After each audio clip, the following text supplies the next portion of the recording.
Okay, so we're back for the second part of the engine teardown for the donor engine. Let me show you what we've done so far, and then we'll have a look at the next jobs and get cracking to get this thing stripped back ready to, so we've just got the block and the components ready to rebuild the existing Crusader engine. Okay, so you can see what we did yesterday. We took both of the cylinder heads off, removed all the push rods. We've got the valve followers to go, sorry, not the followers, the hydraulic lifters. Oh, this one's in there a bit tight. We'll pull each of these out. We've got lots of these to pull out. You can see inside the cylinders, not too bad condition actually. You've still got some cross hatching, which is really good news for an engine this old. The wear and the burn on top of the pistons there, you can see it's a little bit oily, but it's consistent across all of them, and very little to no surface rust in there at all. Apologies for the sun, it's a little bit bright coming in this way.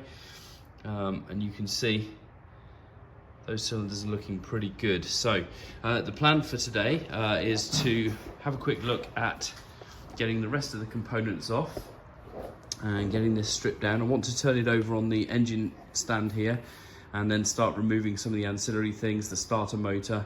We'll take the sump off and then we'll have a look at the crankshaft as well. Just before I do remove that, what I am going to do is grab the breaker bar with a socket, and I'm just going to pop it onto the engine so you can watch these valves, these pistons turn. It's actually really easy to move it round. Sorry, just trying to get the breaker bar ready. There we go. So if I pop a breaker bar onto the engine and just give that a quick turn, you can see there the pistons are coming up and down quite nicely. So that's making and they're really easy to move as well. So really pleased with that. I popped some PB Blaster in there yesterday just to keep these lubricated, and you can see just dribbling down the top of these cylinders here, the oil is being pushed to the top by the piston rings, and then it's starting to cycle back down. This one's a little bit easier to see. That's really good news. That means the piston rings are doing what they're supposed to do. They're not letting oil bypass the rings into the bottom of the engine, or vice versa. So let's get this, get the lifters out, and then we'll get this turned over so we can remove the sump.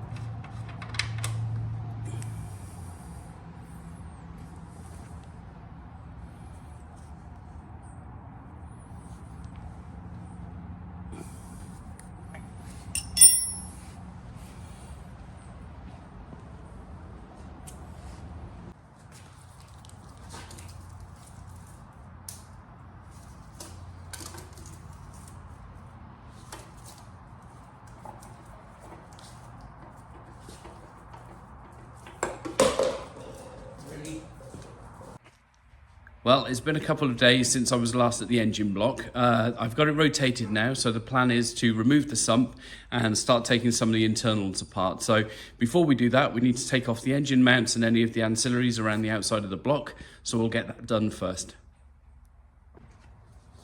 So first off, let's get the crank pulley off. Okay, normally you can give these a bit of a sharp pull and they'll undo. Now, we're going to have to put a strap or something around this to lock that wheel in place. Okay, let's do that first, and then we'll take that crank pulley off.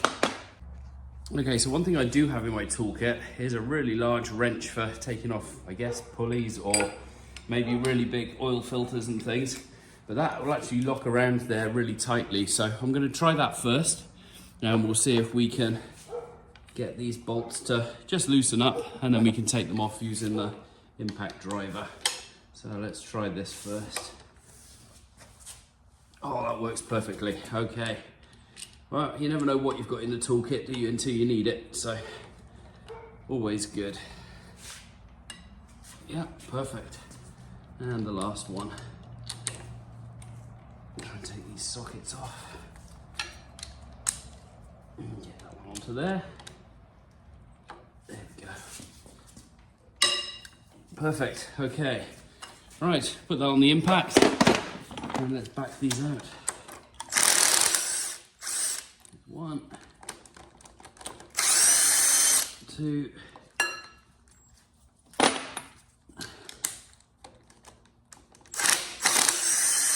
and and 3. Okay, that should be free now. Let's just get that back off.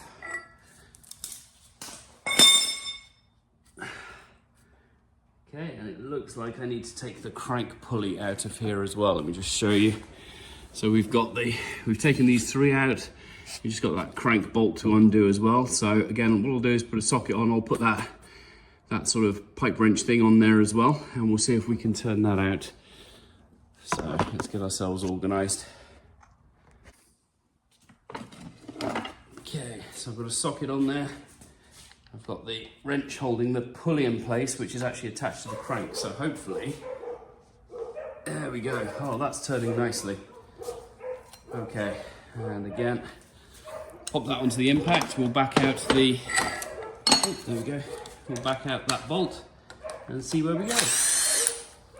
There we go, 1 crank bolt.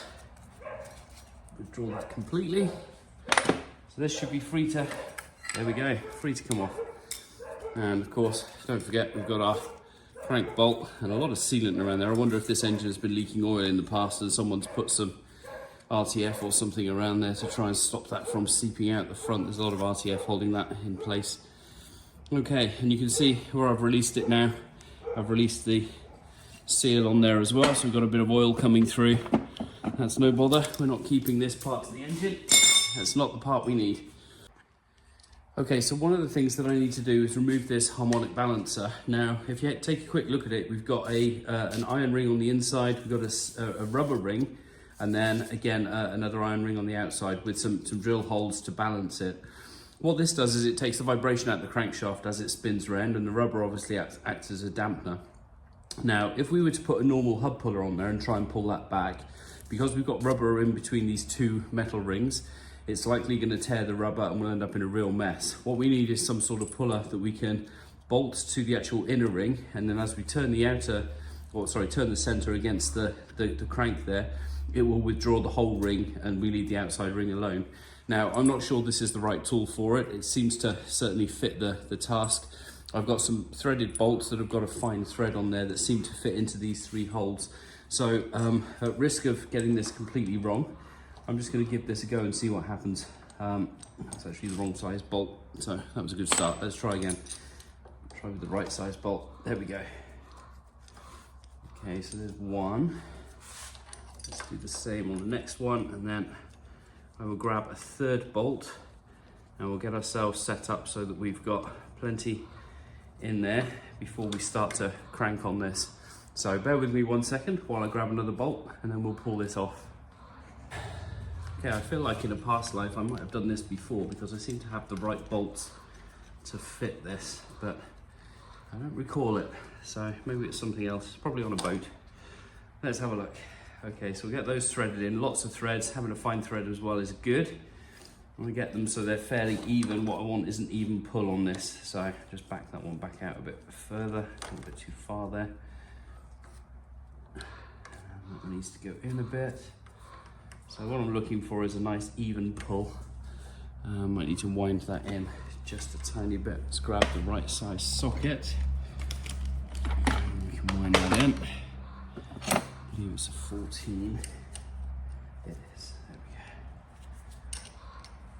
go. So, a little bit tight on that one. I think there's a bit of dirt or debris in there. Just wind that in, just until we're looking roughly right. So again, the idea behind getting these kind of threaded in the same amount is that it keeps this center bar straight. So when I start to crank on it, it doesn't try and pull it sideways. It pulls it out nice and straight and clean. So there we go. It's looking a bit better. Go back, put that one in a tiny bit more. All I'm doing is just eyeballing the gap between the balancer and the bracket here, just to make sure we are as good as we're gonna get. Okay, feeling pretty confident on there, so let's tighten that center one up a tiny bit. That's gonna push into the center of the crank. Again, just make sure we are comfortable with where these are sitting. They certainly look good. Okay, so the next step is to get a ratchet on here, and then as I start turning this threaded bar here, it's going to push the bar in and pull the bracket back, which should hopefully remove this from the ring. Now, one thing I can do to make this a little easier is put a bit of heat onto the actual inner ring. So I think I'm going to do that before I start pulling on this. I'm going to put some heat in and see if we can just release that around that crankshaft seal just a little bit. It's quite a good sized plate. It's probably 1/2 inch thick on here. This one looks obviously a lot bigger. It's got a lot of weight to it. The inner plate is about 1/2 inch thick, so it shouldn't take too much heat to get that to start to pull through.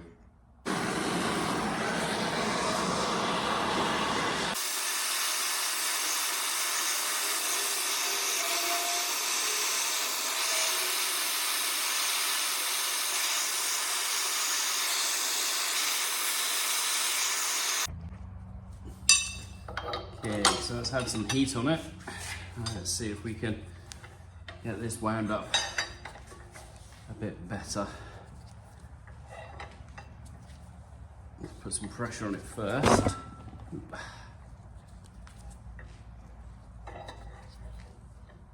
So I'm hoping it starts to withdraw now. There we go. Now we're on getting tight.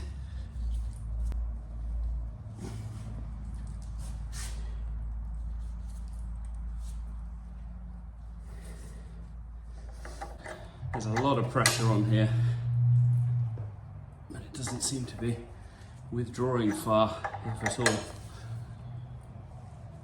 Let's give it a tap with a hammer again.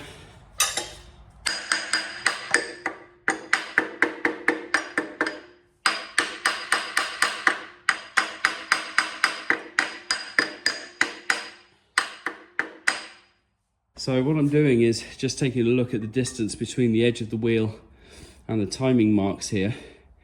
And I believe it's actually starting to come back. This gap's getting smaller. And if that's the case, then it is actually starting to withdraw. I did make a scratch mark on there earlier. See if we can locate that. Yeah, that's here. So yeah, that's come off about 2 or 3 millimeters so far. Let's keep at it. And hopefully, this thing will ping and land on the floor.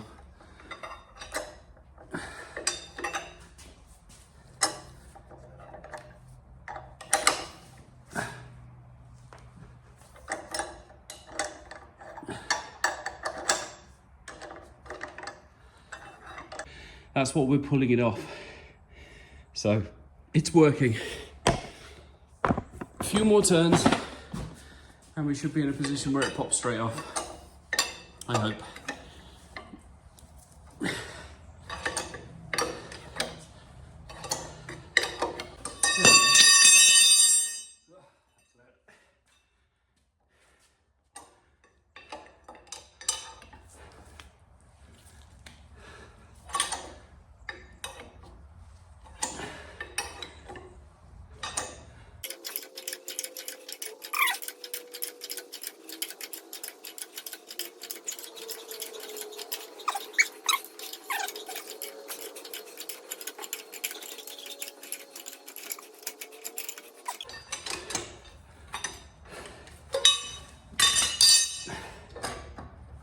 She's off. Okay, so what's happened there, the bolt is actually pushing into the crank there, you can see. So it's come off. You can see here we've got the crank key. That keeps the balancer keyed in so it doesn't spin independently. So what I'm going to do is just turn this back, take these bolts off, and we should be good to go. Okay, now that's off. This is our crankshaft. Around here we've got our timing cover. I'm going to remove this one next. Going to just clean up some of this debris so we don't get too much gunk inside. Clean up this one, take this off. That will then give us exposure to the timing belt. There'll be a big cog on here for the camshaft, and then there'll be a smaller cog on here, probably with a chain around. Sometimes these have gears, sometimes they have chains, depending on the type of model and the usage. This one's off a truck, so I would expect it to have chains. So I'll give this a quick clean off now, and then we'll get the impact on there, pull these bolts up, and we'll get this timing cover off. Shouldn't take too much at all, really. You can see there's years of caked on oil and dirt on here. Probably would have been worth giving this a quick jet wash before starting to disembowel it. But hey, it is what it is. There we go. Okay, and you can see these little tabs here. They're just nipples for aligning everything. So they should be, what are they? They're not 13s. Maybe they are 12 or 11s. No, I think they're 11 mil. So let's grab the right socket and we'll get these turned back.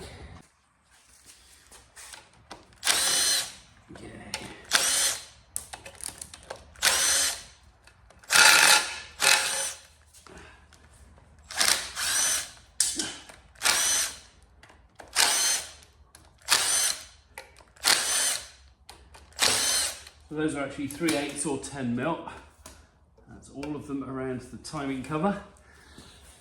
Little screwdriver, and we'll just pop that one clean. Should come off pretty easily. There we go. What are we attached to up there? Oh, I missed one. Seems a bit tight in here. Oh, something's not free.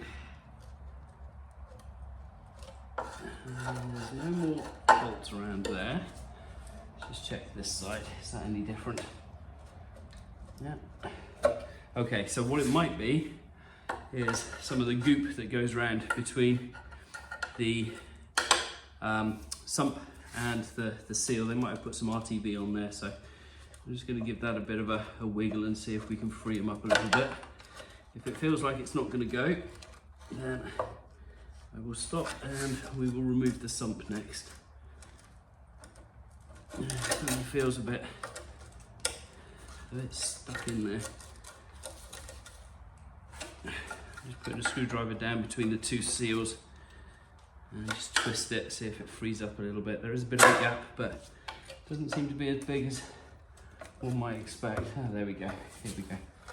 So yeah, it looks like it's RTB that's just holding that in place. There she goes. Oh, it's the oil seal. Well, that's something to remember when we go to put it back together. So this one has an oil seal around the bottom there. So we probably should have taken the sump off before we took this off. But hey ho, it's all good. We're getting to where we need to be. So crankshaft pulley, crankshaft pulley, camshaft pulley, and the timing chain. Now if we were going to reuse this, I would be marking these up to make sure these stay in alignment, because we need to make sure the crank is turning at the same place as the camshaft. There are ways to set these. There's lots of different ways on the internet to set them. We don't need to do that. We're not actually going to use this. So I'm going to remove this, take the timing chain off, and then we'll whip this cover off, and we should be able to get to the con rods and the pistons that we're after. So first step, we need to get rid of these bolts on there. So these are 13 mil. Just swap over my doohickey on the drill again, on the impact, so we can get that undone. And what I could do actually is just go for a straight socket on these. It might turn again, or they might come off straight away. No, they're coming off, okay, that's good. Sometimes these are tight as well, but no, they're cracking pretty quickly. That's all good. So we'll back those out. Use the drill for that one. Back them out, and then we can remove this pulley. There we go. That should slide straight off, and it does. That frees up the chain. Take it off the crank, sorry. There we go, one timing chain. Actually doesn't look in bad condition at all really for the age of the engine. Really good condition. Okay, put that in our bucket of bits. Now, let's go back to taking our cover off, and these ones are also 13 mil, ½ inch. So we're gonna zip around the sump box. There's a lot of these. Lots and lots. Check on the bench. Okay, that's one side. Probably should take the starter motor off as well. Give me some easier access. Get rid of some of these bits and pieces. I think before I take the cover off completely, I will get in there and we'll just take this engine mount off the starter motor, just because they're kind of in the way when we're trying to do things. The more space we have, the better. You see we've got little brackets here that are blocking the route.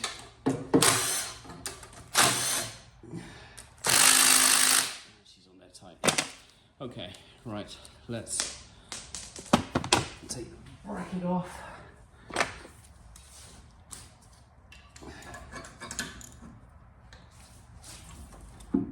Oh yeah, she was on there tight. Right. These are nice short bolts actually, so once they do start to go, they're easy to take off. Right, okay, those ones I think are going to be 14 mil. Is that 14? No, it's a 13. What are we looking at there? 9/16, that will do. Lovely. So pop 9/16 on the starter motor. Crank these back. These are 2-bolt motors. Easy to get off. Now, if you've ever done this on a boat, because of its location, it tends to be, depending on whether it's a standard rotation or counter rotation, they tend to be right underneath the engine. And I've spent many hours upside down cursing at my boat, unable to get the starter motor off while I changed it. And then putting a new one on and aligning it when you're upside down with limited space. It's never easy, but not impossible. Everything on this engine is simple to work on. There we go, one starter motor. Actually the Bendix looks alright. It's not actually in bad condition. A little bit rusty on the outside. Probably reusable. Okay, but that's not what we're interested in. Now let's get something on there. That looks to be like a 15 or 16. Oh no, it's a 14 as well. So this time I'm going to use the breaker bar to crack the engine mount, because the chances are it's going to be in there nice and tight. So that one went well. Oh, I take it back. Always the way, isn't it? The ones you think are going to be hard to do are actually the easy ones. Okay, let's pop that back on our impact. Pull those out. Yeah, nice short bolts for the engine mounts. I'm not reusing any of this stuff. So, there we go. That was another plate on there.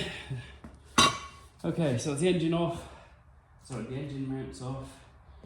Everything is good. So we should be able to lift that clear now. Look at that, comes off super easy. Okay, right, first thing we'll do, let's look at the health of the engine. Let's look inside. So I don't know if you can see very clearly in there. We have a little bit of sludge. There's a bit of water in there. I can't see any iron or metal filings, which is good. I do expect there to be a little bit of sludge because we've tipped this upside down. We've had the we've had the coolant flowing in there as well, so I don't expect this to be pristine. Doesn't actually look too bad. There's no chunks of anything in there, and there was nothing in there when I took the plug out either, which is good. Now let's come along and have a look at the engine itself. I'm just going to bring you guys over here so you can see. Okay, so this is what we're after. This is the goodies that we need to get. So let's start the back of the engine here. So this is the oil pump. Again, there's not a lot of debris or anything on the filter here, which is good. Don't know the age of the engine, don't know the age of the pump. Again, we don't need this necessarily, but we will take it off carefully just in case we need to reuse it. The oil filter housing, we can take that off later. That looks like it's got a 3/8 drive to pull that off. What we're interested in are these sections.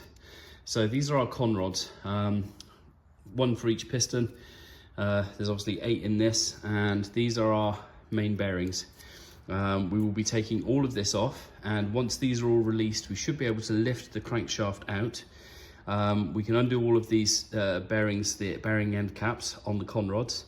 That will leave these rods in place with the pistons in place, and we'll be able to just slide the piston out through the other side of the engine there. So what I'm after from this engine is to get all of these con rods and pistons out. These are going to be the ones that I need to put into the boat engine that we've already got, the Crusader we've already got.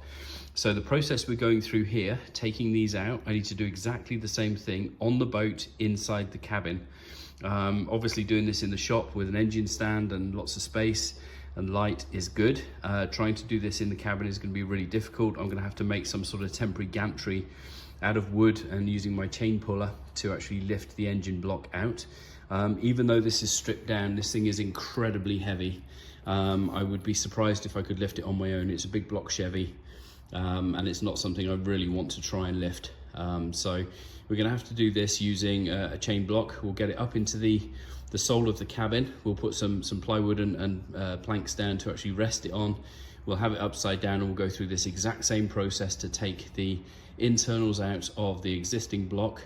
We'll give that a really good clean up. Then we'll replace the pistons that are in that block with these pistons, new piston rings, new shell bearings, new main bearings, and we'll put everything back together. Okay, so for now, I'm going to just leave the project there. In the next video, we'll start to remove the oil pump, and we'll take out some of these bearings, and we'll start to lift that crankshaft out so we can see exactly what we're dealing with.